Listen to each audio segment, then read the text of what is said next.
እና ፍቃድ ሙሉ ትሰጠኛላችሁ ፍቃድ እስከሚያስ ግማሽ ይላል የነበረ አሁን ምንድነው አሁን ኤክሰርሳይዝ እያደረክ ያለው የተለማመርክ ያለው ለማና ነው አዲስ ጀማሪ ፈተና አባና አለለት ቾኮላላ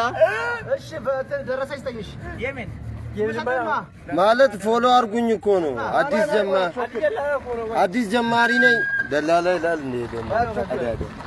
ስንት ቀን ሆነ ከጀመርክ ዛሬ ነው ገድ ይበሉኝ ገድ ይበሉኝ ዛሬው ነው ያሰብሽው ይሄን ስራ ፍቃድ አላወጣም ሲያወጣ ሙሉ ትሰጠኛለህ እስከዛ ግማሽ ትሰጠኛለህ ሲያወጣማ ሙሉ ትሰጠኛለህ ግማሽ እስከዛ ፍጠናው ቾክላል እናረጋለን አዲስ ጀማሪ ለማይነክ ግማሽ ስንት ነው ግማሽ ደስ ያለኝ ሙሉ ማይነ ጠይቃለሁ ማይነ ነገር አይደለም ጀማሪ ነሽ ስንት ቀን ሆነ ከጀመርክ ዛሬ ነው አይገርምም ስለዚህ ፎሎ እናርግ